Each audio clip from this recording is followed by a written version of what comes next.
અને પરમ કૃપાળુદેવે પરમ પૂજ્ય શ્રી અંબાલાલભાઈને એ વખતે જ આજ્ઞા કરી, સૂચના કરી જે કહ્યો તે કે આની કોપી કરવાની છે, 4 પ્રત કરવાની છે અને 4 પ્રત એક જગ્યાએ મોકલવાની છે. પરમ પૂજ્ય પ્રભુશ્રીજી માટે, પરમ પૂજ્ય સૌભાગભાઈ માટે, પોતે અંબાલાલભાઈ માટે અને 4થી પ્રત તે વડોદરાના માકુભાઈ એટલે કે શ્રી માણેકલાલભાઈ ગેલાભાઈ ઝવેરી એ મહદભાગી 4 બળભાગી જીવ માટે આત્મસિદ્ધિજીનું અવતરણ થયું અને મોકલવાની આજ્ઞા થઈ. એ વખતે માણેકલાલભાઈ ગેલાભાઈ ઝવેરી રંગૂન હતા તો ત્યાં પણ મોકલી હતી એમ પણ ઉલ્લેખ છે. અને બીજા બધાને ખંભાત, સાયલા જે પ્રમાણે મોકલવાની હતી તે પ્રમાણે મોકલી હતી. અને તે હજુ પરમ કૃપાળુદેવ નડિયાદમાં જ સ્થિતિ કરેલી છે. આસોવદ એકમના આત્મસિદ્ધિજીની રચના થઈ અને આસોવદ દસમે હજુ તેઓ શ્રી નડિયાદમાં જ છે અને નડિયાદમાં જ બિરાજમાન છે. ત્યાંથી જ આ પત્ર પ્રભુશ્રીજી પર લખાય છે અને પ્રભુશ્રીજી એ વખતે અંબાલાલભાઈની જેમ ખંભાતમાં છે.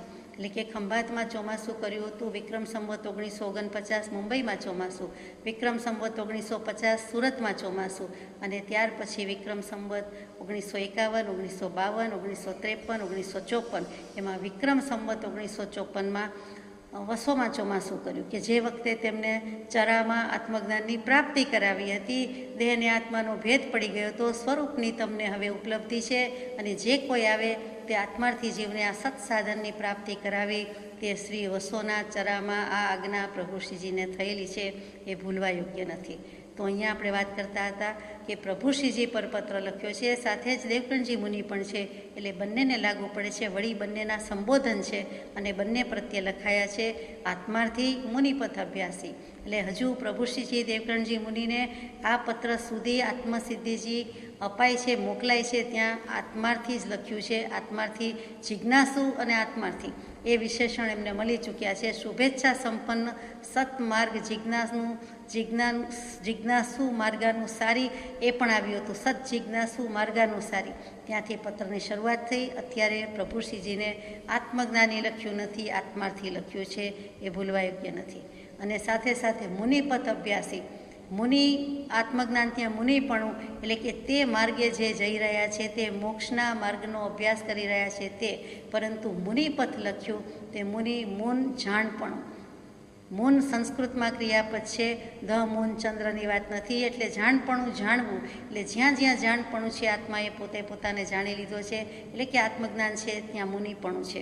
તે સિવાય ગુરુ પણ નથી ને મુનિ પણ નથી, એ કલ્પના છે.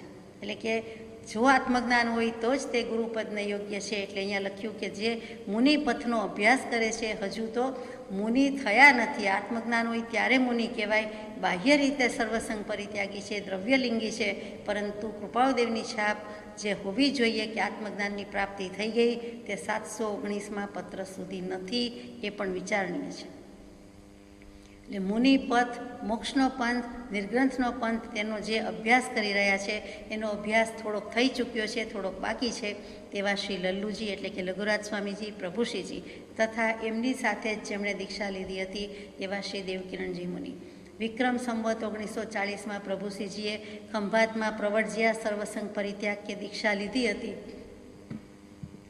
તે દીક્ષિત થયેલા છે તેવા પ્રભુશ્રીજી એની સાથે બીજા પણ 3 મુનિએ લીધી હતી તે દીક્ષા.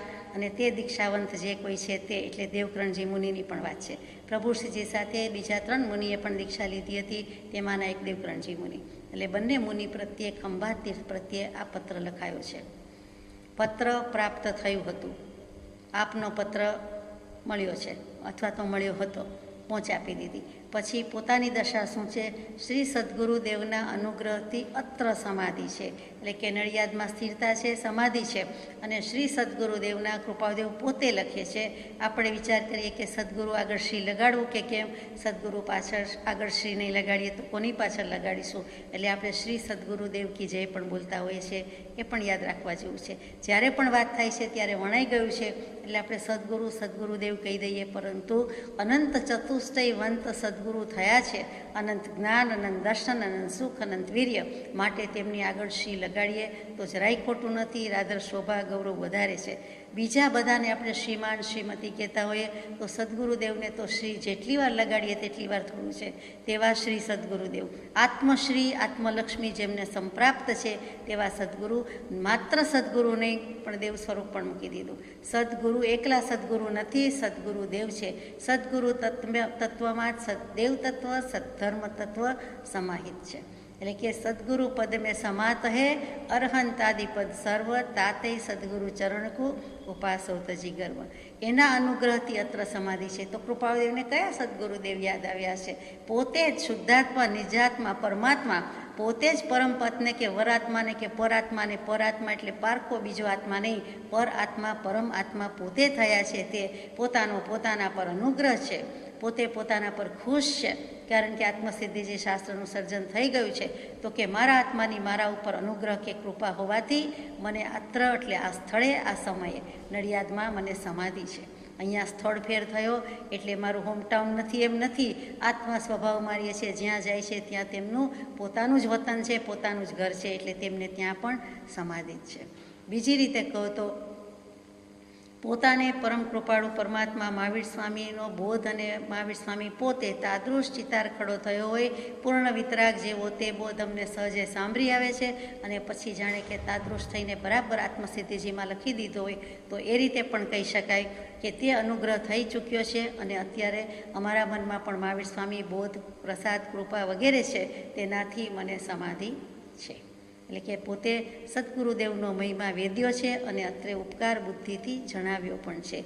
જે આત્મસિદ્ધિ શાસ્ત્રમાં અહો અહો શ્રી સદગુરુ કરુણા સિંધુ અપાર લખ્યું છે, તે જ અહીંયા સૂચવતું હોય તેમ છે કે પોતે પણ આજ સુધીમાં જે કોઈ થઈ ગયા છે તેમાં પહેલાં સદગુરુ કે પહેલું જે કહેવાય એક અને અણમોલ, કે જેનાથી અનંતકાળના પર્યટનમાં સમ્યક દર્શન થયું. જે સદગુરુ તત્વથી પોતાના અંજન ખુલી ગયા, એટલે કે અજ્ઞાન અંધકાર ગયો, પછી તીર્થંકર દેવ હોય, કેવલી પ્રભુ હોય કે કોઈ પણ સામાન્ય સમ્યક દૃષ્ટિ હોય, પરંતુ જેનાથી થયું તેને અત્યારે લક્ષમાં લીધા હોય તેમ પણ લાગે છે. સમાસથી કહીએ તો શ્રી સદગુરુ અને સતદેવ બંનેની કૃપા થઈ છે, એનાથી આ સમાધિ છે. અને શાસ્ત્ર ધર્મ તો અપાઈ ગયો, એટલે કે દેવગુરુ ને ધર્મ ત્રણેય તત્વ લઈ લીધા એમ પણ અર્થ બેસે છે. આગળ જઈએ કે એકાંતમાં અવગાહવાને અર્થે શ્રી આત્મસિદ્ધિ શાસ્ત્ર આ જોડે, એટલે કે આની સાથે મોકલ્યું છે. આ પત્ર પણ છે અને એની સાથે આત્મસિદ્ધિજી શાસ્ત્ર પણ છે. તો એકાંતમાં અવગાહવાને અર્થે એકાંત શું છે? તો કે સમસ્વભાવીનું મળવું એને જ્ઞાનીઓ એકાંત કહે છે. પરંતુ અહીંયા કયું એકાંત કીધું છે? તો કે નિર્જન અવસ્થા હોય, ઉપાશ્રય જેવું હોય, સ્મશાન હોય, વન જંગલ, વન ઉપવન હોય, એમાં પણ તમારે ડૂબકી મારવા માટે છે, એટલે કે ઊંડી વિચારણા કરવા માટે છે. અવગાહન એટલે આત્મનિમજ્જન, ઊંડું ઉતરવું. જ્યાં પણ સ્નાન કરવા ગયા હોય, તે ઊંડા પાણીમાં ગયા હોય, એને ડૂબકી મારી કહેવાય, એને નિમજ્જન કર્યું કહેવાય. એટલે કે જે કહેવાનું છે તે આત્મસિદ્ધિજી ઉપલક સપાટીએ વિચારવાની નથી, માત્ર દૃષ્ટિ તળે નીકળી જાય એમાં મજા નથી. 20 દોહરા જેવા 20 દોહરા પણ તમને અનુપ્રેક્ષણ કરવાનું કહ્યું હતું, અને પ્રભુશ્રીજીને થાય છે કે હાય રે હાય, મેં કંઠસ્થ કર્યા, મુખપાઠ કર્યા, બોલી જાઉં છું, પણ મેં અનુપ્રેક્ષણ તો કર્યું નથી. મને હજુ કૃપાદેવ અનુપ્રેક્ષણ કરવાનું કહે છે. એટલે કે એ દોહરા પ્રમાણે મારી દશા કે સ્થિતિ થાય છે કે કેમ એ જોતું જવાનું છે, નિરખવાનું છે, સેલ્ફ ઇન્ટ્રોસ્પેક્શન, આત્મ અવલોકન કરવાનું છે, સ્વદોષ દેખવાના છે અને ટાળવાનો પુરુષાર્થ કરવાનો છે. એવું જે કહ્યું હતું તેવી જ રીતે અહીંયા પણ એકાંતમાં અવગાહવાને અર્થે આ આત્મસિદ્ધિ શાસ્ત્ર આ સાથે મોકલ્યું છે. આત્મસિદ્ધિ શાસ્ત્ર કૃપાળુદેવોએ પ્રભુશ્રીજીને મોકલ્યું તો ખરું, પછી પ્રભુશ્રીજીને શું થાય છે તે બધી વાત આપણે આગળ વિચારીએ છીએ. તે હાલ શ્રી લલ્લુજીએ અવગાહવા યોગ્ય છે. એટલે અત્યારે પ્રભુશ્રીજીએ આ ઊંડા ઉતરીને વિચારવા જેવી છે. આગળ જઈએ. જીનાગમ વિચારવાની શ્રી લલ્લુજી અથવા શ્રી દેવકરણજીને ઈચ્છા હોય તો આચારાંગ, સુયગડાંગ, દશવૈકાલિક, ઉત્તરાધ્યયન અને પ્રશ્ન વ્યાકરણ વિચારવા યોગ્ય છે. 5 શાસ્ત્રો વિચારવાની આજ્ઞા આપી દીધી છે. હજુ હમણાં સુધી પ્રભુશ્રીજીને કઈ આજ્ઞા ચાલતી હતી? છેલ્લી આજ્ઞા, છેલ્લા પત્રમાં રામદાસ સ્વામીનું દાસબોધ વિચારવાની ભલામણ કરી હતી કે એમાં ગણપતિજી, શારદાજી, સરસ્વતીજીની સ્તુતિ આવે તો એનાથી ખડી રહેવાનું નથી, અટકી રહેવાનું નથી, ક્ષોભ પામવાનો નથી, પણ આગળ જે કહ્યું છે તે વિચારવાનું છે. એ દાસબોધની પહેલાં યોગ વાસિષ્ઠનો સાંગોપાંગ સ્વાધ્યાય કરવાની આજ્ઞા હતી. એની પહેલાં વિચારસાગર વિચારવાની ભલામણ કરી હતી. એવા કૃપાળુદેવ હવે પ્રભુશ્રીજીને આગ્રહ મુકાવ્યા પછી કોઈ જાતનો ગચ્છમતનો આગ્રહ રહ્યો નહીં. મોક્ષમાર્ગ પ્રકાશકની આજ્ઞા પણ કરે છે. અને મીનવાઇલ અત્યારે આ પત્રમાં જે જીનાગમ છે, સનકવાસી આમનાઈ પ્રમાણે 32 કહે છે, શ્વેતાંબર આમનાઈમાં દેરાવાસી 45 આગમ સ્વીકારે છે અને દિગંબર આમનાઈમાં એનો સ્વીકાર ખાસ નથી જોવા મળતો, પણ સમયસારજી વગેરે શાસ્ત્રોનો ઉલ્લેખ છે. તો એ જે શાસ્ત્રો કહીએ તે 45 આગમ 32 આગમ, તેમાં કેટલાક મુખ્ય છે, કેટલાક ગૌણ છે. એમાંથી આચરાંક સૂત્ર એટલે તો પહેલામાં પહેલું, દ્વાદશાંગીમાં પહેલામાં પહેલું છે તે શ્રી આચરાંક સૂત્ર છે. સૌથી પહેલાં 12મા અંગના દૃષ્ટિવાદમાં 14 પૂર્વ લખાયા, તે ન સમજાયું. સ્વભાવમાં રહેવું, વિભાવથી મુકાવવું એ જીન પ્રવચનની મુખ્ય આજ્ઞા છે, એ ન સમજાયું. એટલે માટે શ્રી આચારાંક સૂત્રથી શરૂઆત થઈ. તો દ્વાદશાંગીમાં પહેલું એવું આચારાંક સૂત્ર, શ્રી આચારાંક સૂત્રમાં 2 શ્રુત સ્કંદ, સ્કંદ એટલે ખભો, સ્કંદ એટલે ડાળી, સ્કંદ એટલે શાખા. તો કે એમાં 2 વિભાગ છે, એમાં 25 અધ્યયન છે અને 18,000 પદ એટલે કે શ્લોક ગણો તો ખોટું નથી, એટલામાં મુનિ ધર્મ, આચાર ધર્મ, ચારિત્ર ધર્મ કહેવાય તેનું વર્ણન નિરૂપાયેલું છે. કેટલાક આજે પણ સાધુ સાધ્વીજીને અને પહેલાં પણ આ આગમ આખું જ મોઢે હોય છે. એવા શ્રી આચારાંક સૂત્રને વિચારવા યોગ્ય કહ્યું છે, એ પણ વિચારવા જેવું છે. પ્રભુશ્રીજીને અથવા તો સ્થાનકવાસી આમનાઈમાં તો દીક્ષા લેતા પહેલાં 10 વૈકાલિકજી, ઉત્તરાધ્યાનજી અને કેટલીક વખત ક્ષવક્ષમ હોય અને વધારે સમય મળ્યો હોય તો આચારાંક સૂત્ર વાંચવાની ભલામણ કરવામાં આવે. એટલું જ નહીં, એનો અભ્યાસ કરીને મુખપાઠ કરવાની આજ્ઞા પણ હોય. 10 વૈકાલિકજી, ઉત્તરાધ્યાનજી તો 100% મોઢે હોય જ, એ મોઢે કરવું જ જોઈએ અને કરતા જ હોય છે. એ ઓછામાં ઓછી પૂર્વ શરત છે, એટલું તો હોય જ.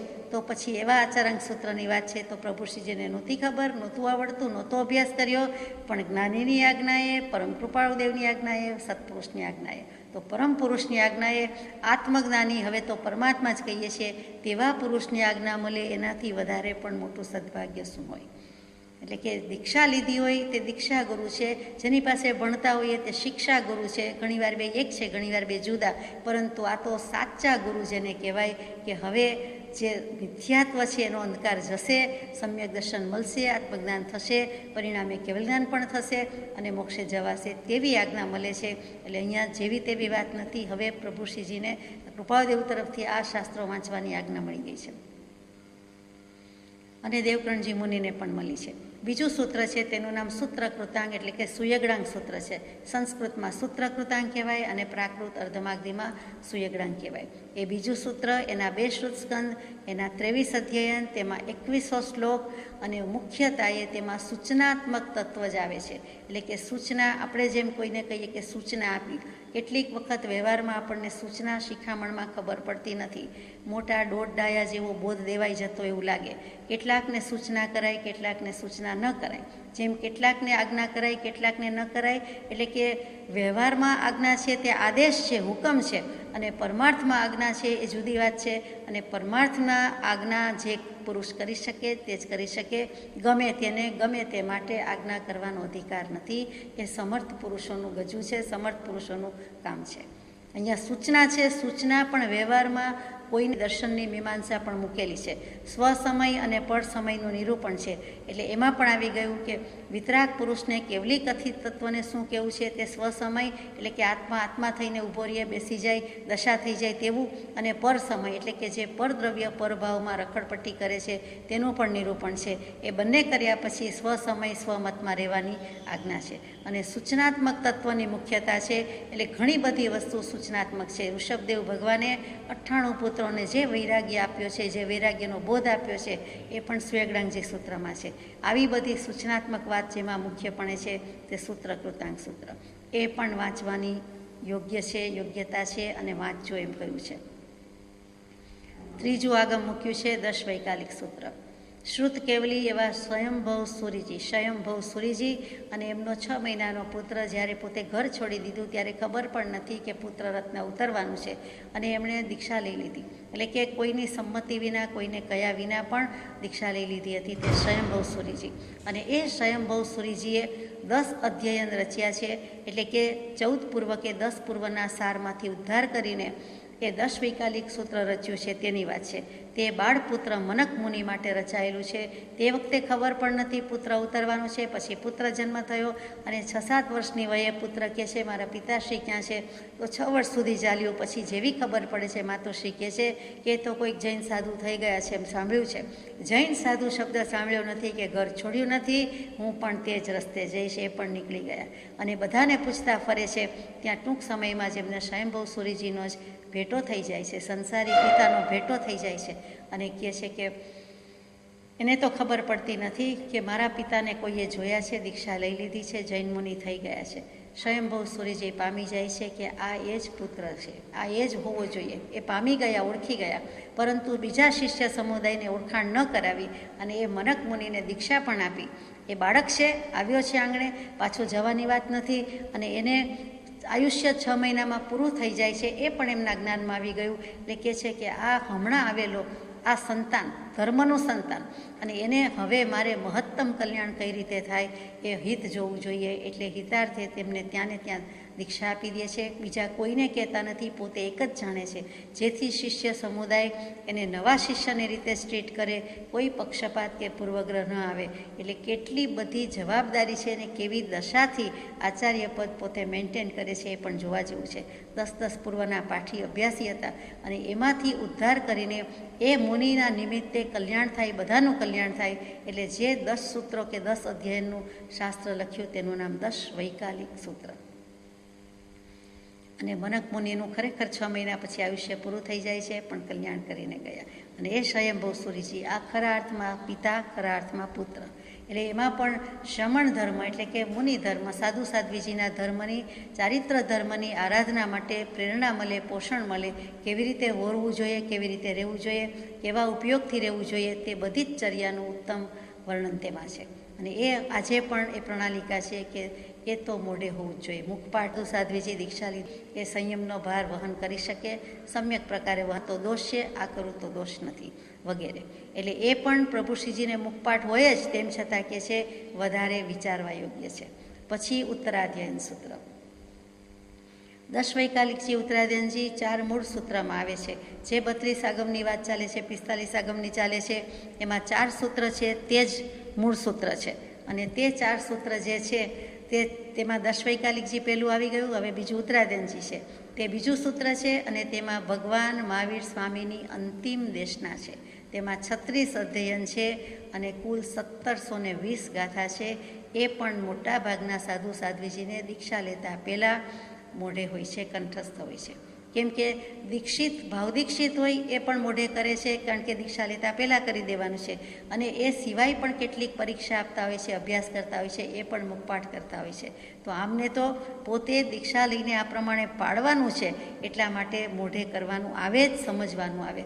પરંતુ ત્યારે અર્થ સહિત બહાર નહોતા પડ્યા, મૂળ આગમ પણ માંડ માંડ મળતા હોય, એટલે એનો અર્થ કોણ સમજે કે વાંચે કે વિચારે, એ પણ એક વિચારણીય મુદ્દો છે. તો એમના ભલે મુખપાઠ કર્યા હોય, પણ હવે સીધા સાદા અર્થ પણ આવડવા જોઈએ. અને ત્યાર પછી ભાવાર્થ અથવા ખરો આશય શું છે, તો કે ખરો આશય તો કૃપાળદેવ જેવા કોઈ બતાવી શકે, બાકી કોણ બતાવી શકે. તો એ પણ એમને લાભ મળ્યો છે ઉત્તરાધ્યયનજી સૂત્રનો. કોઈક પત્રમાં એમ પણ લખ્યું છે કે ઉત્તરાધ્યયનજી સૂત્ર એમાં 32મા અધ્યયનની મોઢા આગળની ગાથા 24 મનન કરશો. એટલે કે પહેલી 24 ગાથા તમે મનન કરજો. એટલે કે પ્રમાદને રહેવાના સ્થાનક છે એ 24 ગાથા છે, અધ્યયનનું નામ આપ્યું નથી. આપણને તરત જ જિજ્ઞાસા થાય કે 32મું અધ્યયન શું હશે, તો કે પ્રમાદ ને પ્રમાદના રહેવાને સ્થાનક, અને એની મોઢા આગળની એટલે કે ફર્સ્ટ 24 વંશ. એટલે પહેલી 24 ગાથા તમે મનન કરશો. ખબર તો છે, મોઢે તો છે, કંઠસ્થ છે, પણ પરિણામ પામ્યું કે પ્રમાદ ન કરવો, એમ કરીને કૃપાળદેવે પ્રભુશ્રીજીને તે સૂત્રની પણ આજ્ઞા કરી હતી. આગળ જઈએ. અને પ્રશ્ન વ્યાકરણ વિચારવા યોગ્ય છે. પ્રશ્ન વ્યાકરણ એટલે 10મું અંગ, જે આચારાંગ, સ્વેગડાંગ, ઠાણાંગ, સમવાયાંગ, ભગવતીજી. અને ભગવતીજી સૂત્રનું બીજું નામ વિવાહ પ્રજ્ઞપ્તિ અથવા તો વ્યાખ્યા પ્રજ્ઞપ્તિ. પછીનું 6ઠું જ્ઞાતા ધર્મ કથા, પછી અનુત્તર ઉપાસક દશાક, અનુત્તર ઉપપાતિક, અંતગળ કૃતાંગ, અને 11મું પ્રશ્ન વ્યાકરણ, અને 12મું દૃષ્ટિવાદ. વચ્ચે એક રહ્યું તે વિપાક સૂત્ર. તો કે જે અહીંયા વાત આવી છે પ્રશ્ન વ્યાકરણ સૂત્રની છે, એ 10મું અંગ છે. આ એક અંગ એવું છે, થોડુંક મોટું થાય ભાઈ, પ્લીઝ. આ એક અંગ એવું છે કે તેમાં પ્રશ્નનો ઉત્તર એટલે કે તેનું નામ વ્યાકરણ. પ્રશ્ન વ્યાકરણ, વ્યાકરણનો અર્થ છે ત્યાં ઉત્તર, ઉત્તર એટલે જવાબ, એટલે પ્રશ્ન જવાબ, સવાલ જવાબ જે કહીએ તે, તો તે પ્રશ્નનો ઉત્તર. શબ્દમાં જ મૂક્યું. આપણને વ્યાકરણ એટલે હંમેશા ગ્રામર યાદ આવે, પણ અહીંયા ગ્રામર કેવું નથી, પણ વ્યાકરણ એટલે ઉત્તર. તો આ એક અંગ એવું છે કે જેમાં સવાલ અને જવાબમાં જે રીતે મુકાયું હતું, મહાવીર સ્વામી પછી આ ગ્રંથ જ્યારે રચાયો, આગમ રચાયું, તે પ્રમાણે આજે મળી શકતું નથી. આ પ્રશ્ન વ્યાકરણ સંશોધનનો વિષય છે. તે વખતે જે લખાયું તેમાં 108 પ્રશ્ન, 108 અપ્રશ્ન અને 108 પ્રશ્ન હતું. અને ગૂઢ વિદ્યા, સ્તંભીની વિદ્યા, જ્યોતિષ વિદ્યા એ બધી વિદ્યા સંબંધી વર્ણન હતું, જે આજે વિચ્છેદ ગયું છે. એટલે અત્યારે મળી શકતું નથી. અત્યારે જે મળી શકે છે તે આગમમાં 5 આશ્રવ દ્વાર અને 5 સંબર દ્વારનું 10 અધ્યયનમાં નિરૂપણ છે. એટલે કે 5 આશ્રવ દ્વાર વિશે આવે છે, 5 સંબર દ્વાર વિશે આવે છે. આપણા માટે તો એટલું પણ પર્યાપ્ત છે. એ પ્રશ્ન વ્યાકરણ સૂત્ર પ્રભુશ્રીજીને જ્યારે આજ્ઞા કરી છે ત્યારે પણ અપ્રાપ્ય છે. એટલે કે જે હતું તે તો વિચ્છેદ જ ગયું છે. ટૂંકમાં આ 5 આગમની આજ્ઞા કરી: આચારાંગ, સુયગણાંગ, દશવૈકાલિક, ઉત્તરાધ્યાન અને પ્રશ્ન વ્યાકરણ. આગળ જઈએ. હવે આગ્રહ મુકાઈ ગયો છે એટલે બધી જ છૂટછાટ આપવામાં આવી છે કે હવે આ પ્રમાણે તમારે ભલામણ છે, આ પ્રમાણે શિખામણ છે, અથવા હવે વિચારો તો હરકત નથી. આત્મસિદ્ધિ શાસ્ત્ર શ્રી દેવકરણજીએ આગળ ઉપર અવગાહવું વધારે હિતકારી જાણીને હાલ શ્રી લલ્લુજીને માત્ર અવગાહવાનું લખ્યું છે. બંને મુનિ સાથે રહે છે, બંનેને પ્રતીતિ છે, પણ જેવી પ્રભુશ્રીજીને કૃપાદેવની પ્રતીતિ છે તેવી હજુ દેવકરણજી મુનિને નથી. ઘણી છે પણ અંશ પણ ઓછો પડે છે અને પ્રકૃતિ થોડી આડી આવે છે. એટલે લખ્યું કે તેમને આગળ ઉપર અવગાહવું વધારે હિતકારી જાણીએ છીએ. એટલે હાલ શ્રી લલ્લુજીએ માત્ર અવગાહવાનું લખ્યું છે. અને જુઓ, આ બધા આજ્ઞાંકિત પુરુષો હતા. જે આજ્ઞા કરનારા તો સમર્થ પુરુષ છે, પણ જેને આજ્ઞા કરે છે એ પણ પૂરા આજ્ઞાંકિત છે. એમ ના કહ્યું હોય કે હવે તમારે આ વાંચવા યોગ્ય નથી એટલે બીજું બધું ન જ વાંચે. એમ નહીં કે એમને શું ખબર પડે, ને ખબર પડે તો વાંધો નહીં, આપણે સાઈડમાં અથવા આગળ પાછળ બીજું પણ વાંચીએ, ત્રીજું પણ વાંચીએ, એવું નથી. મનમાની જરાય કરતા નથી. જેમ કહ્યું છે તેમ યોગ વાસિષ્ઠ તો યોગ વાસિષ્ઠ જ વાંચ્યું છે. રામદાસનું દાસબોધ તો દાસબોધ જ વાંચ્યું છે. અને વિચારસાગર તો વિચારસાગર ન સમજાય, હિન્દીમાં હતું. ખરેખર કહે તો આપણને કાંઈ ન સમજાયું છે, તેમ છતાં કહ્યું કે ના, એ વાંચજો, સાથે બેસીને વાંચજો. પણ જે આજ્ઞા તે આજ્ઞા, અને આ પુરુષોએ આજ્ઞા ઉઠાવી છે. આજ્ઞા પાલનમાં કોઈ પાછીપાની કરી નથી. એટલે એવા સીધા હતા કે વાળ્યા વળે જેમ હેમ. સોના ચાંદીની જે શુદ્ધતા હોય છે, જેટલી શુદ્ધિ એટલું એ વળે. એટલે જરાય વંકાશ નથી, આડાઈ નથી, પણ જેમ કીધું છે તેમ કરેલું છે. એ પણ મોટી વસ્તુ છે અને મોટું તત્વ પામવાની, પાત્રતા પામવાની પૂર્વ શરત છે, અને જેની અત્યારે મોટે ભાગે ખોટ હોય છે. એટલે આપણા પક્ષે આ દોષ રહેલો છે એમ પણ કૃપાળુદેવ ઇન્ડિરેક્ટલી અહીંયા કહી દે છે. તો પણ જો શ્રી દેવકરણજીની વિશેષ આકાંક્ષા હાલ રહે તો પ્રત્યક્ષ સત્પુરુષ જેવો મારા પ્રત્યે કોઈએ પરોપકાર કર્યો નથી એવો અખંડ નિશ્ચય આત્મામાં લાવી આ દેહના ભવિષ્ય જીવનમાં પણ તે અખંડ નિશ્ચય છોડું તો મેં આત્માર્થ જ ત્યાગ્યો અને ખરા ઉપકારીના ઉપકારવાળને ઓળવવાનો દોષ કર્યો એમ જ જાણીશ. અને આત્માને સત્પુરુષનો નિત્ય આજ્ઞાંકિત રહેવામાં જ કલ્યાણ છે એવો ભિન્ન ભાવ રહિત, લોક સંબંધી બીજા પ્રકારની સર્વકલ્પના છોડીને નિશ્ચય વર્તાવીને શ્રી લલ્લુજી મુનિના સહચારીપણામાં એ ગ્રંથ અવગાહવામાં હાલ પણ અડચણ નથી. ઘણી શંકાઓનું સમાધાન થવા યોગ્ય છે. આજ્ઞા આપી પણ દીધી, પણ શરત પણ મૂકી દીધી કે દેવકરણજી મુનિને પણ અત્યારે જ અવગાહવું એટલે ઊંડા ઉતરીને ઊંડી વિચારણા કરવી હોય તો મને કાંઈ વાંધો નથી, પણ આટલી શરત છે કે પ્રત્યક્ષ સત્પુરુષ જેવો મારા પ્રત્યે કોઈએ પરમ ઉપકાર કર્યો નથી. જીવતા જાગતા સજીવન મૂર્તિ સદેહે જે આ પુરુષ છે, પરમ કૃપાદેવ પોતે વિદ્યમાન છે એટલે કહી શક્યા છે કે તો પછી જો દેવકરણજી મુનિને એવી પ્રતીતિ આવતી હોય કે આ પુરુષે એટલે કે શ્રીમદ રાજચંદ્ર ભગવાને જે સમજાવ્યું છે, જે કહ્યું છે, અને મારા ઉપર એમનો જ ઉપકાર છે, અને આત્મસિદ્ધિજી શાસ્ત્ર વાંચતા એ ઉપકારનું વેદન જો થતું હોય તો એમ લાગતું હોય તો કે જે કાંઈ છે હું સદગુરુદેવ થકી જ સમજી શકીશ, પ્રત્યક્ષ સદગુરુ સમ નહીં પરોક્ષજીનો ઉપકાર, એવો લક્ષ્ય થયા વિના ઉગે ન આત્મવિચાર.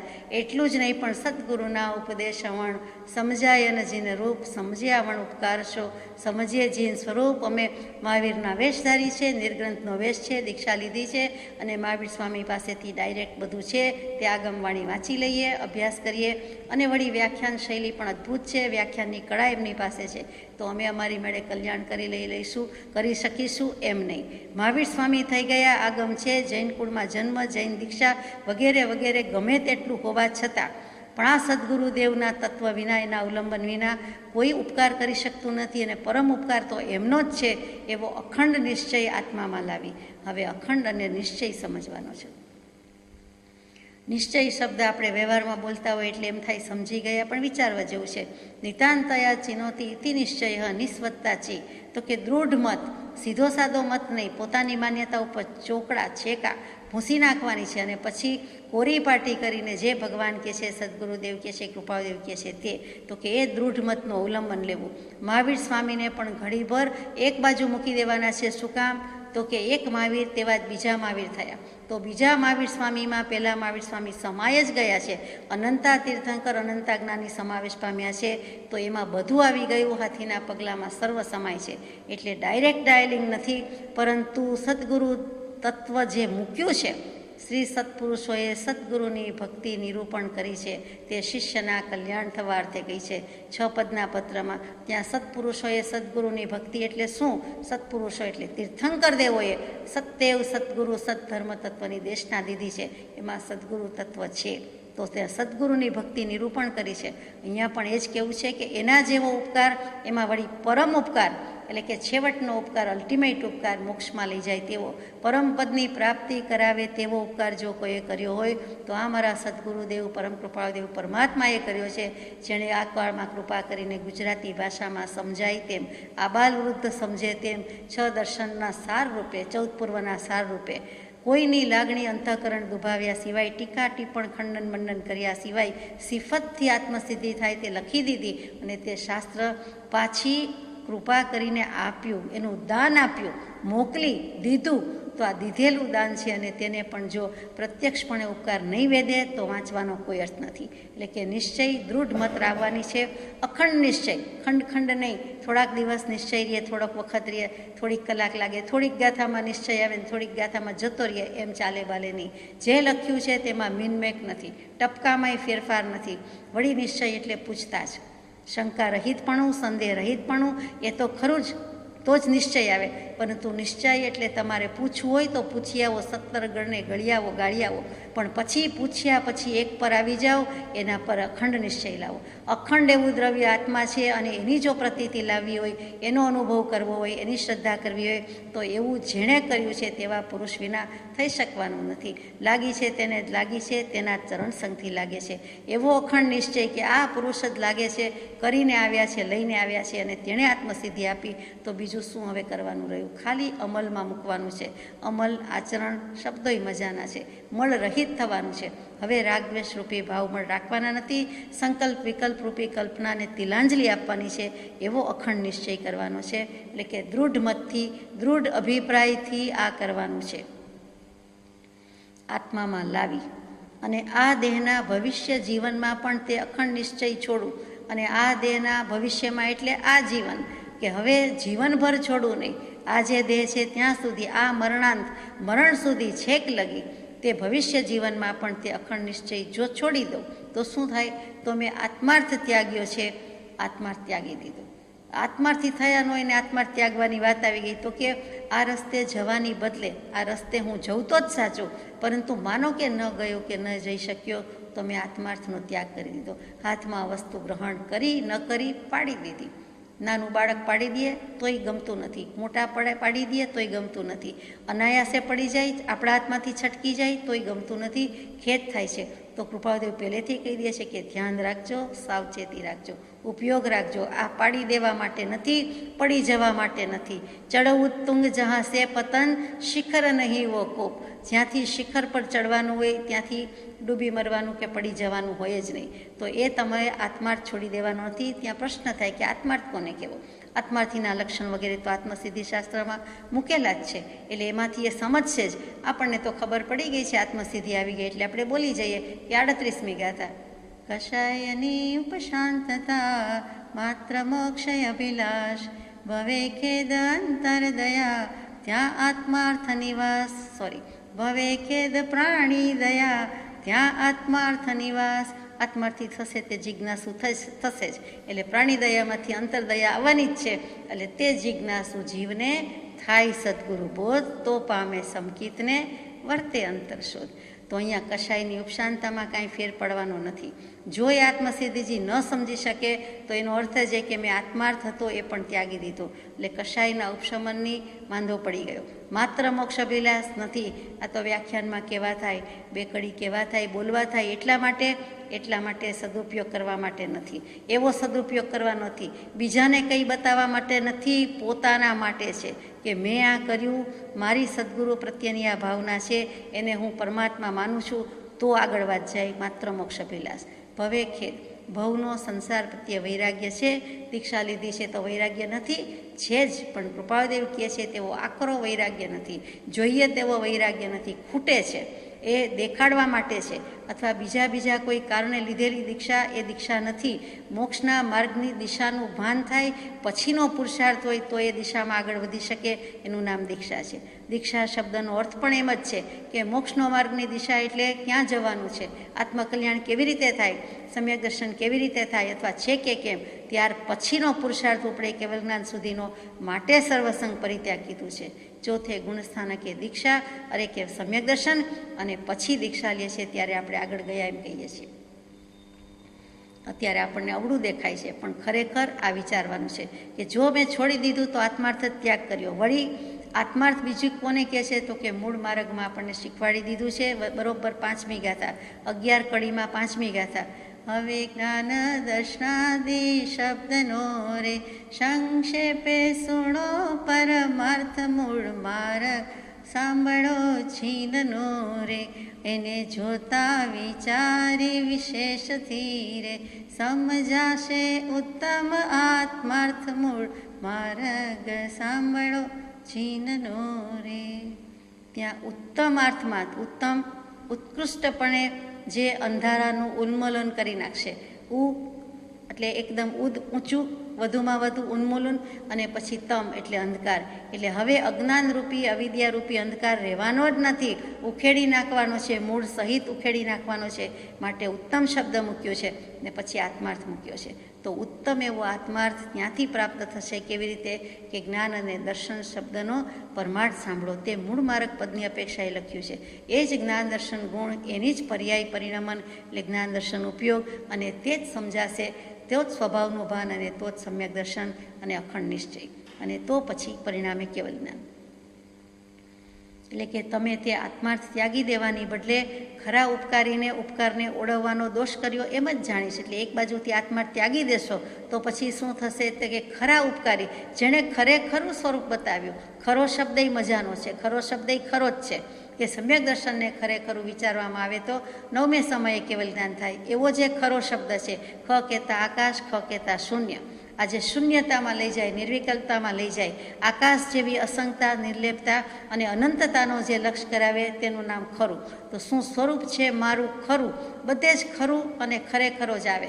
ખરા, ખરીને ખરું શબ્દે પણ હદ કરી છે. કૃપાળદેવ ઘણી જ વાર યોજે છે, એટલે વિચારવા જેવું છે. તો કે તમે ખરા ઉપકારીના, એટલે કે રિયલ કૃપાળદેવ પોતે એ ઉપકારને ઓળવવાનો દોષ કર્યો એમ જ જાણીશ. એટલે કે તમે ઉપકાર ઉપર અપકાર કર્યો, કૃતજ્ઞતાની બદલે કૃતજ્ઞતા કરી કહેવાશે. એટલે કે ગુરુ તત્વને છુપાવ્યું કહેવાશે, ગુરુનું નામ ઓળવી દીધા જેવું કહેવાશે.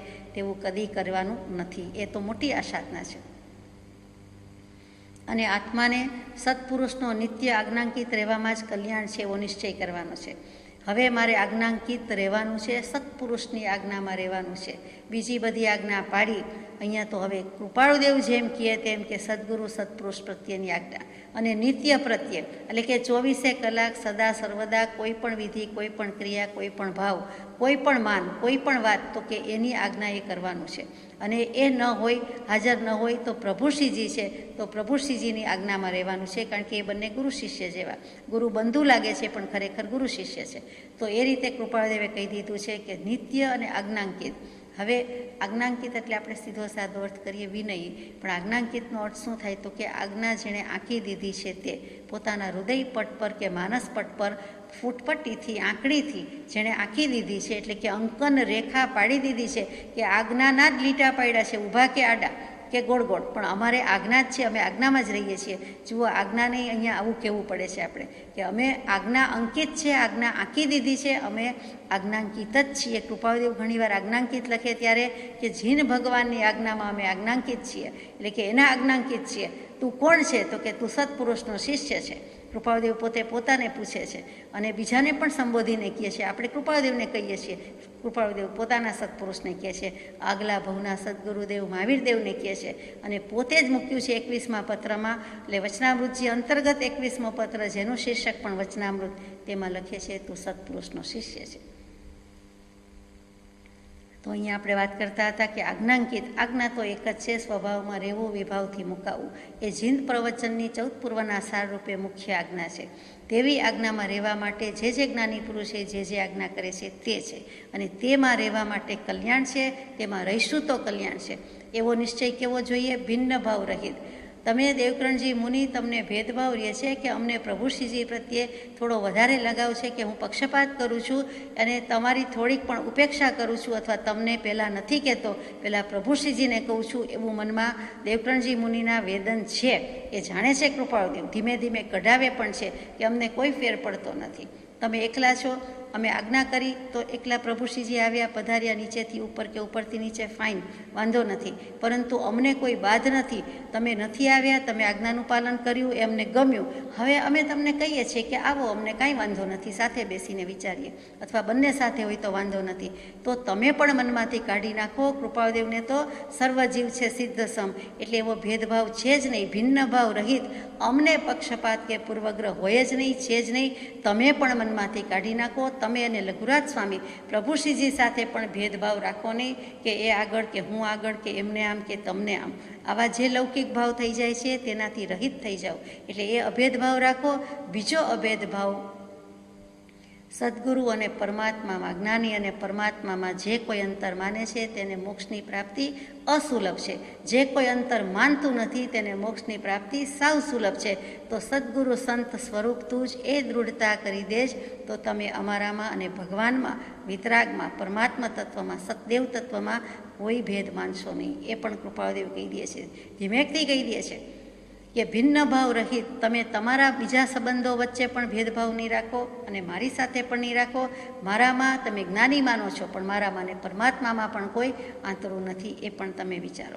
લોક સંબંધી બીજા પ્રકારની સર્વકલ્પના છોડીને, લોક શું કહેશે, દુનિયા શું કહેશે, સ્થાનકવાસી સંપ્રદાય શું કહે છે, અથવા તો બીજા બધા શું કહેશે, ગચમતવાળા શું કહેશે, દીક્ષિત અને અદીક્ષિત બધા શું કહેશે, સમાજમાં કેમ વિચારાશે, એ બધી કલ્પના છે, મિથ્યા ખ્યાલ છે, ભ્રામક ખ્યાલ છે, ખોટા ખ્યાલ છે, એ બધું તમે છોડી દો. કલ્પના અને સતને જરાય બને નહીં. કલ્પના અસત વસ્તુ થઈ અને સત સત વસ્તુ જ છે. તો તમે સતમાં, સત તો તમારી પાસે છે, કલ્પના છોડી દો એટલે સતની પાસે આવીને રહ્યા. સત એક પ્રદેશ પણ અસમીપ નથી, દૂર લાગે છે, એ જ જીવનો મોહ છે. અને આ કલ્પના છોડો એટલે પહેલો મોહ પણ જતો રહેશે અને તમે આત્મામાં આવીને રહી જશો. એટલે એને પણ છોડી દો. એટલે જે પ્રતિબંધ છે એને ઉડાડવાની વાત આવી. સ્વચ્છંદ છોડો, અને જે કંઈ દેહાભિમાન રૂપી હોય, સંકલ્પ વિકલ્પ રૂપી હોય કે લોક સંબંધી પ્રતિબંધ છે એ પણ છોડી દો. અને પછી નિશ્ચય વર્તાવીને, હજી તમારે કોઈને પૂછતાછ કરવી હોય કે મને પૂછવું હોય આત્મસિદ્ધિ શાસ્ત્રનું, તો બેઠા છીએ, કૃપાળદેવ કહે છે. પૂછતાછ કરીને નિશ્ચય કરવાની વાત આવી. નિશ્ચય વર્તાવીને, એટલે કે વર્તાવવું, કાળો કેર વર્તાવે અથવા તો શ્રદ્ધા વર્તાવે, એવી રીતે કહે છે. નિશ્ચય વર્તાવીને, નિશ્ચય પૂછતાછ કરો, દૃઢ મત કરો, ધરો, અને પછી વર્તાવો એટલે કરીને. એટલે પૂછતાછ કરીને આવવું હોય તો એ વાંધો નથી, પણ શ્રી લલ્લુજી મુનિના સહચારીપણામાં વિચારજો. એટલે કે પ્રભુ શ્રીજીની સંગમાં, સાનિધ્યમાં, સોબતમાં સંગાત. બીજા સાથે મંડી પડતાની વિચારવા, ચાલો મને મળી ગયું શાસ્ત્ર, હું પણ વાંચું ને તમે પણ સાંભળો, એમ નહીં. પણ કોની સાથે? તો કે જે પ્રભુ શ્રીજીને આટલી પરમ પ્રતીતિ છે તેની સાથે જ બેસીને વિચારવાનું છે. એટલે કે શું મત પડે છે તે પણ ખબર પડે અને શું મતભેદ થાય છે તે પણ ખબર પડે, કેટલા અંશે કયો મુદ્દો ગ્રહણ કર્યો છે તે પણ ખબર પડે. એટલે બીજી કાંઈ વાત નહીં, પ્રભુ શ્રીજીને એ પરમાર્થ પ્રકાશી શકે એમ છે. ને 6 પદનો પત્ર વહેલોય મળી ગયો છે. એ ગદ્યમાં આત્મસિદ્ધિ હતી, આ પદ્યમાં મળી ગઈ, બંને મળી ગઈ. અને પ્રભુ શ્રીજીને ગદ્યનો પત્ર, 6 પદનો પત્ર કૃપાળદેવે શ્રી મુખે સુરત ક્ષેત્રમાં સમજાવેલો પણ છે. એટલે એમને જે પરમાર્થ ખબર છે તે દેવકણજી મુનિને ન પણ ખબર હોય, એટલા માટે કહે છે તમે તેમની સાથે અવગાહવામાં હાલ પણ અડચણ નથી. એટલે તમારા સ્વચ્છંદે નહીં, પણ પ્રભુ શ્રીજી સાથે એમ હોય કે તમને ક્ષોભસમ સારો છે, તમે સારું સમજી શકો, સમજાવી શકો, તો કાઢી નાખો મનમાંથી. ધીમેકથી કહી દીધું કે પ્રભુ શ્રીજી સાથે સમજજો, વિચારજો, કે ઊંડા ઉતરીને વિચાર કરજો, અને ઘણી શંકાઓનું સમાધાન થવા યોગ્ય છે. વળી પ્રભુ શ્રીજી પ્રત્યે નિખાલસપણે, નિર્દોષપણે જેમ હોય તેમ દેવકણજી મુનિ કહી દે એ પણ બને. એમની સાથેની જે મિત્રાચારી છે કે વર્ષોનો સંબંધ છે કે સાથે રહેવાનું સખ્ય ભાવ છે, તેને કારણે સહચારી પણ હોવાથી તેઓ તેમની સાથે એકદમ નિખાલસતાથી જે કહેવું હોય તે કહી શકે. જે કૃપાળુદેવને કહેતી વખતે કાંઈક થોડુંક પણ રિઝર્વેશન રહી જાય કે મનમાં રહી જાય એ બને. અહીંયા તો પ્રભુ શ્રીજી સાથે વિચારવાની આજ્ઞા કહી દીધી. અને જે કંઈ શંકા હોય, ઘણી શંકાઓનું સમાધાન થવા યોગ્ય છે. અર્થાત તમને 6 પદની શંકા, 6 શંકા તો હશે, બીજી પણ એમાંથી કેટલીક શંકા ઉઠશે અને તે શંકાનું પણ સમાધાન તેમાંથી થઈ જશે. પ્રભુ શ્રીજીને આત્મસિદ્ધિ જે શાસ્ત્ર મળ્યું અને પ્રભુ શ્રીજીના શું ઉદ્ગાર હતા એ બહુ જ ટૂંકમાં એમના જ શબ્દોમાં આપણે વાંચીએ કે તે વાંચતા અને કોઈ ગાથા બોલતા મારા આત્મામાં આનંદના ઉભરા આવતા. ઉભરા શબ્દ કયું છે? દૂધમાંથી પાણી બળી જાય, પાણીનો ભાગ બળી જાય ત્યારે જ દૂધ ઉભરાય. દૂધ ઉભરાવાનું કારણ વધુ વખત ગેસ પર હોય એમ નથી, વધુ વખત આગ પર હોય એમ નથી, પરંતુ મુખ્ય કારણ શું છે? તો કે દૂધમાં રહેલો પાણીનો ભાગ બળી જાય એટલે ઉભરાય. થોડું ઝાઝું હોય એટલે વાર લાગે એમ પણ નથી. સાચું કારણ એમાં પાણીનો ભાગ કેટલો છે તે છે. અહીંયા આનંદના ઉભરા આવતા એટલે પોતાની જે અશુચિ હોય, પોતાના દોષ, પોતાના મળ, પોતાના જે કંઈ અણગમાના ભાવ કે અરુચિના ભાવ કે અનાદરના ભાવ, પ્રભુ શ્રીજીની વાત ચાલે છે, જે કંઈ દોષ કે દૂષણ લાગતા હતા એ દળાઈ જતા જાય છે. એટલે પછી લોટ રૂપે અનાજ બહાર આવે છે. તેવી રીતે અહીંયા કહી દીધું કે સત્વ, આનંદના ઉભરા આવતા. અને એક પદમાં અપૂર્વ મહાત્મ્ય છે એમ મને લાગ્યા કરતું. એક પદમાં અપૂર્વ મહાત્મ્ય પ્રભુ શ્રીજીને લાગ્યા કરતું. અને આપણને એમ થાય કે દરરોજ બોલીએ, ગાઈએ, સાંભળીએ તો સામાન્ય પણ લાગે. આ તુલના કરવા જેવી વાત છે. આત્મસિદ્ધિનો સ્વાધ્યાય, મનન નિરંતર રહ્યા કરી આત્મ ઉલ્લાસ થતો. હંમેશા સ્વાધ્યાય મનન કરે છે અને ત્યારથી આત્મ ઉલ્લાસ થતો. કોઈની સાથે કે બીજી ક્રિયા કરતાં આત્મસિદ્ધિની સ્મૃતિ રહેતી. ગમે ત્યાં પણ માનું ધ્યાન પોતાના પતિ ઉપર કે પોતાના સંતાન ઉપર જ હોય નાનપણમાં, એવી રીતે ગમે ત્યારે તે યાદ જ હોય કે યાદ જ આવ્યા કરે. મન મહિલાનું રે વાલા ઉપર બીજા કામ કરન, અથવા તો મા અને સંતાન, અથવા તો ગાય અને વત્સ વાછરડું. તેવી જ રીતે આત્મસિદ્ધિની અમને સતત સ્મૃતિ રહેતી, કોઈ પણ ક્રિયા કરતા હોઈએ કે કોઈની પણ સાથે હોઈએ. પરમ કૃપાળુદેવની શાંત મુખમુદ્રા કિંવા આત્મસિદ્ધિની આત્માનંદ આપનારી ગાથાનું સ્મરણ સહજ રહ્યા કરતું. એટલે કે કૃપાળુદેવને જાણે કે શાંત મુખમુદ્રાથી જ નિહાળ્યા હોય એવી રીતે કે આત્મસિદ્ધિજી લખતી વખતે કેવા ભાવ હોય તો એ પ્રમાણે એમની શાંત મુખમુદ્રા. એ વખતે તો પોતે હાજર નથી, પરંતુ એ સિવાયના સમયે સત્સંગ સમાગમમાં એમનો કેવો અપૂર્વ ઉપયોગ હતો, અસંગ ઉપયોગ હતો, નિર્દોષ ઉપયોગ હતો અને શાંત મુખમુદ્રા હતી તે. અને કિંવા આત્મસિદ્ધિજીની આનંદ આપનારી ગાથાનું સ્મરણ સહજ રહ્યા કરતું હતું.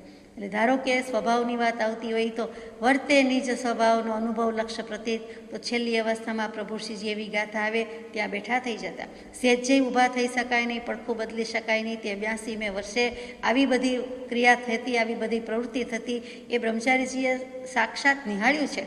બીજાએ કેટલાકે નિહાળ્યું હશે, આપણે તો માત્ર વાંચવાનું છે, જોવાનું છે, વિચારવાનું છે. તો એ સમજાય છે કે જે ગાથા પર ભાર હોય, જે ગાથામાં જે ભાવ મૂક્યો હોય, જે ગાથા સમજાવી હોય, જે ગાથાની વિશેષ વિચારણા થઈ હોય, તે ગાથા કે તે શબ્દ કેવા વાગે, તો કે વાગે એટલે સચોટ વાગે. શ્રીફળ સચોટ એક જ વાર થાય, એટલે કે જ્યારે ફૂટે છે ત્યારે સચોટી ચોટ લાગે, અને જ્યારે પાતાળ પાણી ફૂટે, સરવાણી ફૂટે, પાણી વહી જાય, એ થોડુંક તો થોડુંક પણ નીકળી જ પડે. એવી રીતે અહીંયા કહી દીધું છે કે આનંદ નામને ઉભરાવતા, સાથે સાથે એની સ્મૃતિ રહેતી, અને અમને એ ગાથાનું સ્મરણ રહ્યા કરતું, સહજ રહ્યા કરતું. અને અંતિમ સમયમાં તો જે શબ્દ એવા કયા હશે તે ગાથા એ કેટલો એના ઉપર ભાર છે એમ કહીએ કેવળ જ્ઞાન તે, અથવા તો કેવળની જ સ્વભાવનું અખંડ વર્તે જ્ઞાન, અને એકદમ ગેલતાન ગુલતાન થઈ જાય. એ ન થઈ શકતું હોય દેહથી ત્યારે પણ આવો ભાવ આવે, એ બહુ વિચારવા જેવી વાત છે. જુવાનીમાં જુદી વાત છે, ઉલ્લાસમાં જુદી વાત છે. રાસ રમણા લેતા હોય ત્યારે ભાવ હોય એ જુદી વાત છે.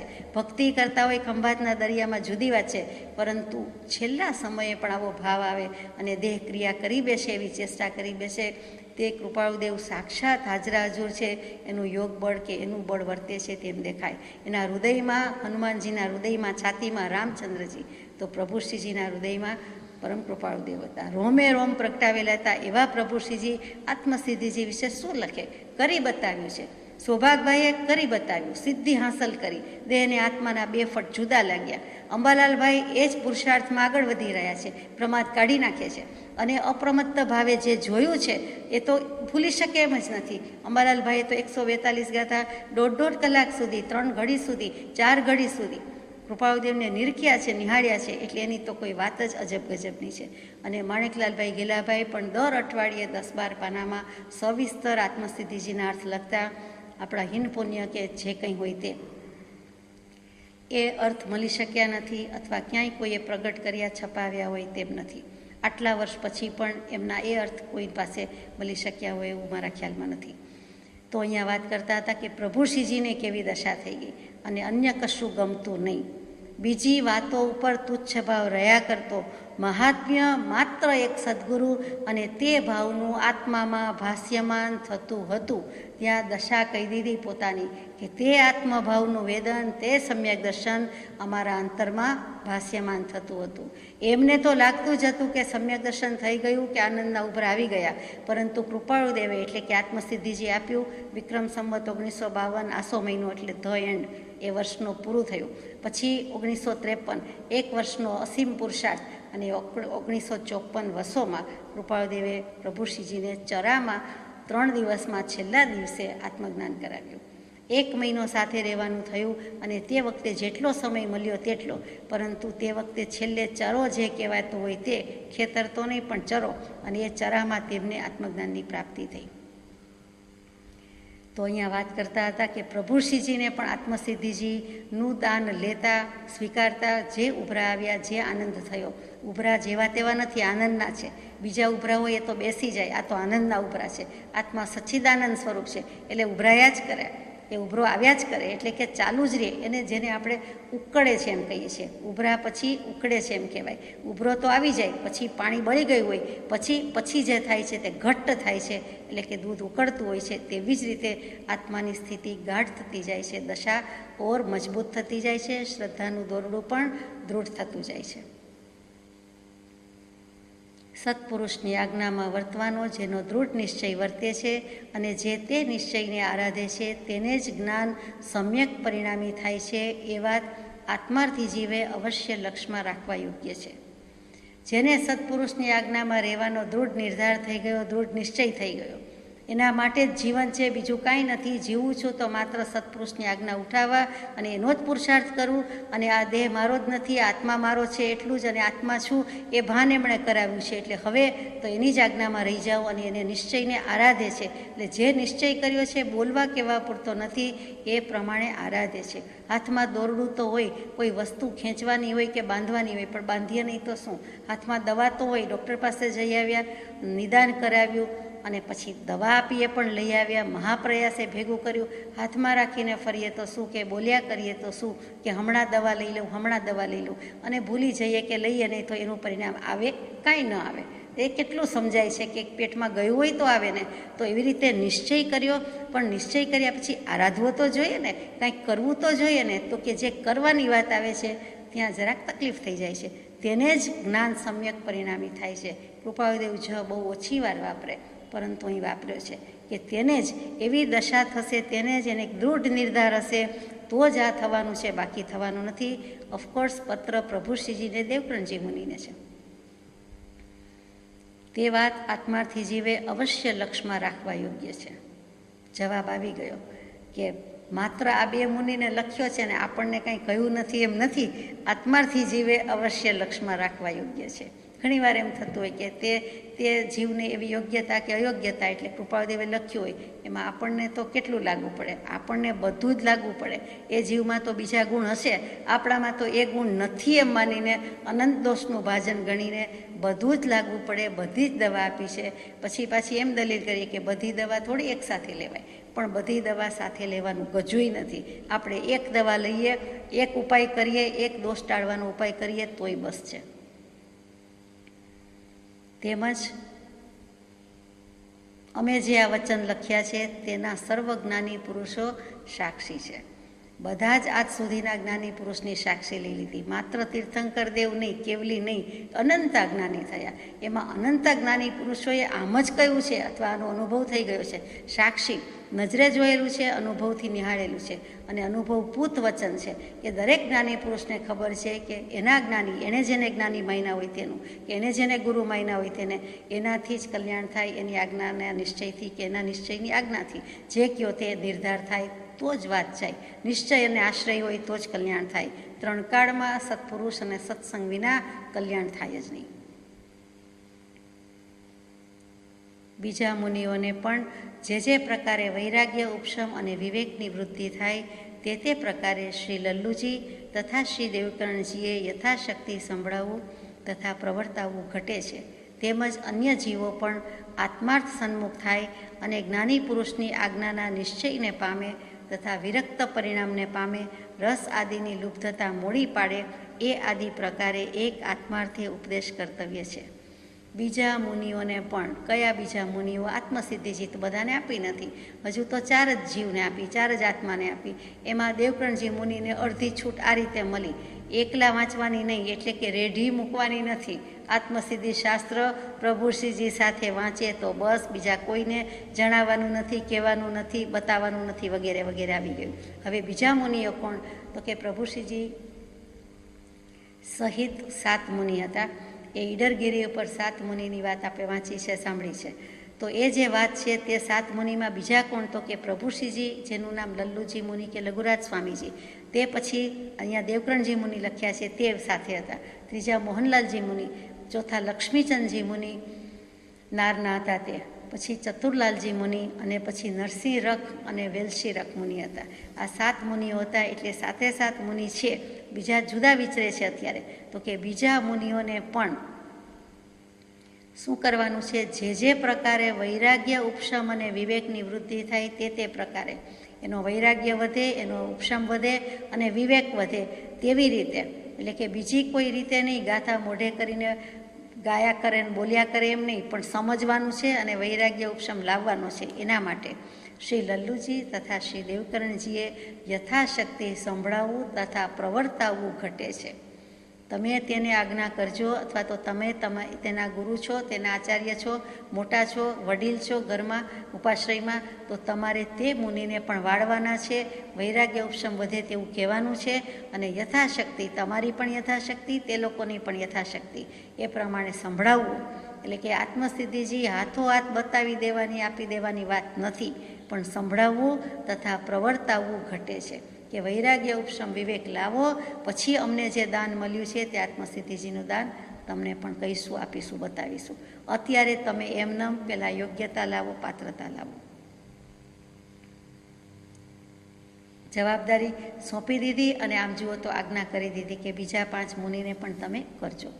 તે પ્રકારે જીવો પણ આત્માર્થ સન્મુખ થાય અને જ્ઞાની પુરુષની આજ્ઞાના નિશ્ચયને પામે તથા વિરક્ત પરિણામને પામે, રસ આદિની લુપ્તતા મોડી પડે. આગળ વાંચીએ કે અન્ય જીવો એટલે મુનિ સિવાયના જીવોની પણ વાત જ આવી કે આત્માર્થને સન્મુખ થાય. હજુ તો આત્માર્થ જ પામ્યા નથી એમ કૃપાળુદેવને કહેવાનું છે. પહેલું તો જીવે આત્માર્થી થવાનું છે. કોઈ આપણને આત્માર્થી વિશેષણ આપે તો એ કમ નથી, ઓછું નથી, એમ થાય કે આત્માર્થી જ કીધું, વધારે કાંઈ નહીં કીધું. પણ આત્માર્થી એટલે શું? એનો મોક્ષ થવાનો છે. આત્માર્થી તો બહુ સારું વિશેષણ છે કે આપણને આત્માર્થી કયા. અહીંયા તો કૃપાળુદેવ કહે છે બીજા આત્માર્થ સન્મુખ થાય. એટલે હજુ તો આત્માર્થની પણ આપણે ઈચ્છા કરીએ છીએ.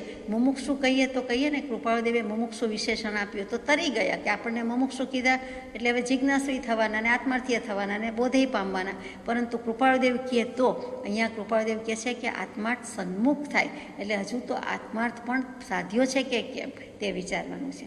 જો આત્માર્થ થઈ ગયો હોય તો આત્માર્થીના લક્ષણ લાગુ પડતા હોય, અને જ્યાં જ્યાં જે યોગ્ય છે તહાં સમજવું ત્યાં તે આચરે. આત્માર્થી જને તો એ સમજે અને આચરે તો એનું નામ આત્માર્થી છે. આપણે વિચારવાનું છે કે આપણે આત્માર્થીના લક્ષણ બધા આવી ગયા, આપણે સમજીએ છીએ અને એ પ્રમાણે આચરીએ છીએ તો આત્માર્થી કહેવાય. એટલે કે આત્માર્થી ન હોય તો આત્માર્થ સન્મુખ થાય અને જ્ઞાની પુરુષની આજ્ઞાના નિશ્ચયને પામે. જેવા આત્માર્થી થશે એટલે પછી જિજ્ઞાસુ થવાના એટલે કૃપાળુદેવ કહે છે તેમ સમ્યક દર્શન લઈને જવાના. અને આજ્ઞાના નિશ્ચયને પામીને વિરક્ત પરિણામને પામે એટલે વૈરાગ્યને પામે. અનાસક્ત ભાવ આવી જાય. વૈરાગ્ય વિરક્ત, હવે રંગાઈ ન જાય, હવે ઉપયોગ આડોવડો રંજિત કરે નહીં, રંજાયમાન થાય નહીં. તે સાચી વિરક્તિ છે. કેમ કે બીજા બધા ભાવથી ઉઠી ગયો છે. હવે વિરક્ત ભાવ રાખે, ઉદાસીન ભાવ રાખે, અનાસક્ત ભાવ આવી ગયો એટલે એને એટલા કર્મ લાગવાના નથી. એટલા માટે વિરક્તની અહીંયા ખૂબી કીધી છે. વિરક્ત પરિણામ એટલે ઉદાસીન પરિણામ વિતરાગ ભાવની સ્પર્શના થઈ જાય અને રસ આદિની લુબ્ધતા મોડી પાડે. એટલે કે જે ષડરસ ભોજનમાં જીવ ખડી રહે છે, ઘણાને ભોજનનો સ્વાદનો ઘણો બધો ચસડકો હોય છે અને એને પાડી નાખે છે, આગળ વધવા દેતું નથી. તો રસ આદિની લુબ્ધતા માત્ર ષડરસ ભોજનની એમ નથી, પણ જે રિદ્ધિ ગારવ, શાતા ગારવ વગેરે 3 પ્રકારના ગારવ કીધા છે તે પણ આમાં આવી ગયા. કેમ કે મુનિને લખ્યું છે એટલે એમને કેટલોક તો રસાસ્વાદ હોતો જ નથી, સ્વાદનો ત્યાગ છે. તેમ છતાં અહીંયા લખ્યું કે રસાદીની લુબ્ધતા એટલે કે લોભ આવે કે દીક્ષા લીધી છે અને વધારે સારું બધા ઓરાવે, અથવા તો એમાંથી પણ તમને રસલુબ્ધતા, જો કે એમને તો ઘણા પરિસર પડ્યા છે, પરંતુ એમ કાંઈક શાતામાં ખડી રહીએ કે અમને તો કૃપાળુદેવ મળી ગયા એટલે હવે બધું થઈ ગયું, આત્મસિદ્ધિજી મળી ગઈ તો બધું થઈ ગયું, એમ નથી.